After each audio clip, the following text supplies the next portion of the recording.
إلى مسجد الحسن الثاني، حيث يؤدي جلالته صلاة عيد الأضحى المبارك في أجواء إيمانية روحانية ربانية مليئة بالخشوع والابتهال والتكبير إلى الله عز وجل.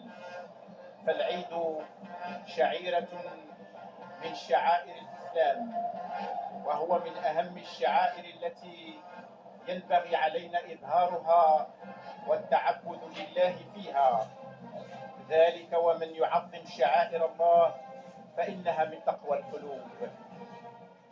فالعيد شعيرة معالمها الفرح والسرور والابتهاج، الفرح بطاعة الله والابتهاج بفضائل الرحمن.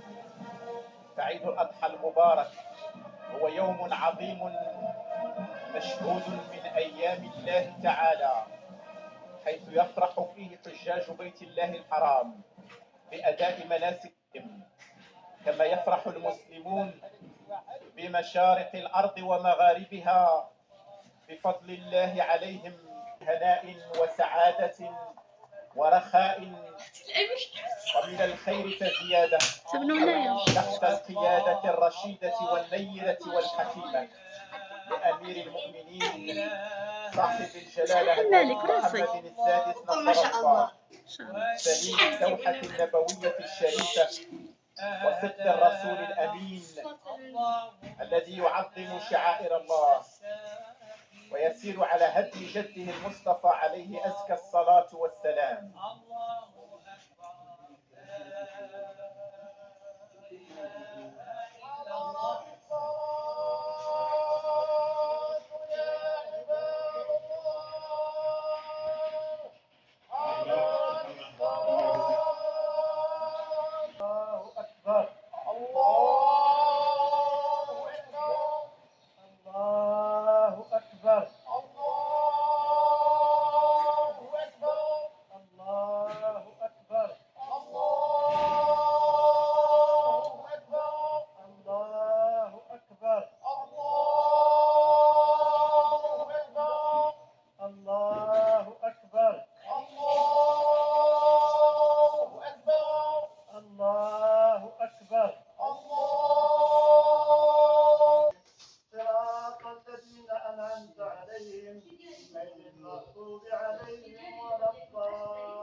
مالك يوم الدين، اهدنا الصراط المستقيم، صراط الذين أنعمت عليهم غير المغضوب عليهم ولا الضالين.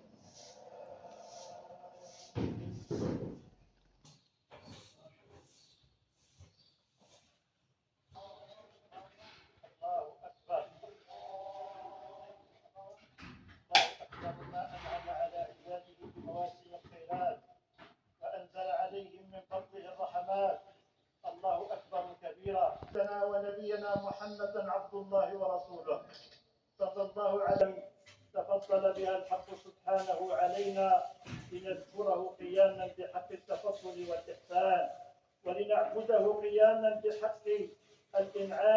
حفظ الله تعالى هذا البلد الأمين بإمارة المؤمنين استمساكا بعهد سلفنا الصالح، وجعل أمانة الوطن في عهدة ملوك الدولة العلوية الشريفة التي تعاقب على تحملها ورعايتها ملوك شرفاء قدموا جميع فنون التضحية في الحفاظ عليها. نفعني الله وإياكم بالقرآن الكريم، آمين، والحمد لله رب العالمين.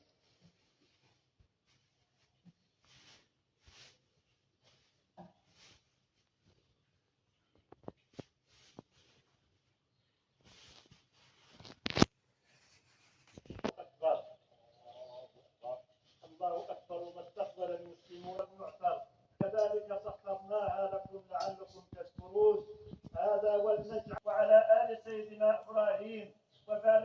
سيدنا محمد وعلى آل سيدنا محمد كما باركت على سيدنا إبراهيم وعلى آل سيدنا إبراهيم بما فيه خير الوطن والدين. اللهم أقر عينه بولي عهده صاحب السمو الملك الأمير الكريم مولاي الحسن وست أزرج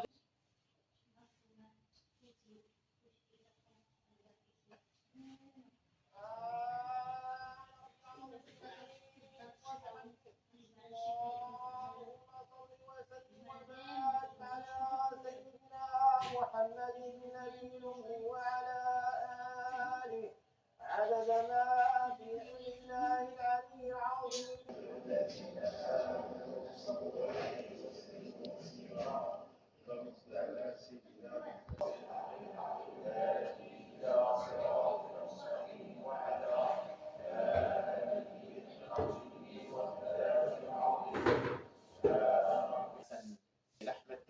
وصاحب السمو الأمير مولاي إسماعيل صلاة عيد الأضحى المبارك بمسجد الحسن النبيين الكريمين إبراهيم وإسماعيل صاحبي الفضل والعطاء، هو عيد بر وإحسان شريعة إبراهيم عليه السلام، وسيرا على نهج سنة جده المصطفى عليه أزكى الصلاة والسلام يقوم بنحر أضحية العيد اقتداء برسول الرحمة والهداية محمد صلى الله عليه وسلم.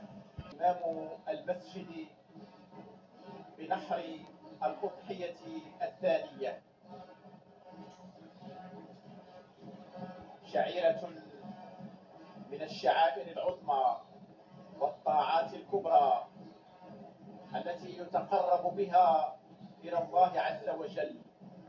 ذبح الأضاحي والاقتداء بخليل الله إبراهيم ونبي الله ورسوله الكريم، وتلهج الحناجر بالدعاء الصالح المستجاب لقائد هذه القرية وتوفير العيش الكريم لجميع المواطنين وتمكينهم من حقوق المواطنة وترسيخ قيم التضامن والتكافل الاجتماعي والتربية على حب الوطن وعلى مكارم الأخلاق.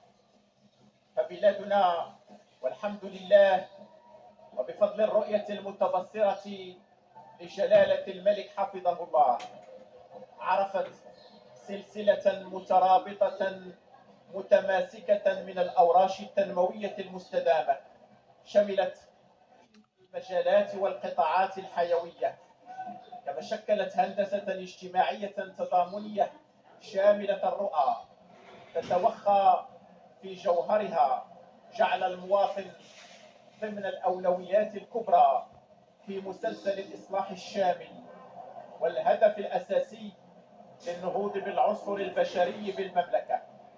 سياسة رسخ من خلالها جلالة الملك نصره الله مبادئ التضامن والتكافل والتآزر الاجتماعي برؤية ملكية تضامنية للمجال الاجتماعي والاقتصادي.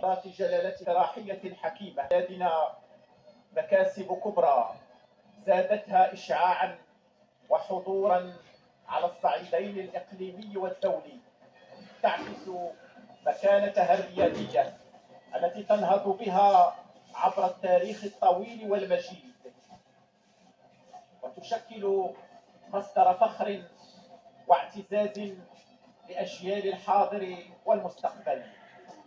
نستحضر في هذه المناسبة الدينية العطرة أمجاد الأمة المغربية وحضورها الفاعل والقوي وإسهاماتها المباركة في نشر القيم السمحة لديننا الإسلامي الحنيف وما يمليه من تضامن وتلاحم والتزام تام بقيم الوسطية والاعتدال والتسامح والعدل والاعتدال ونصرة قيم الحق والتنافس على عمارة الأرض وإصلاحها وإشاعة المثل العليا بين شعوب العالم. إلى هنا نودعكم سيداتي ودخلنا القصار.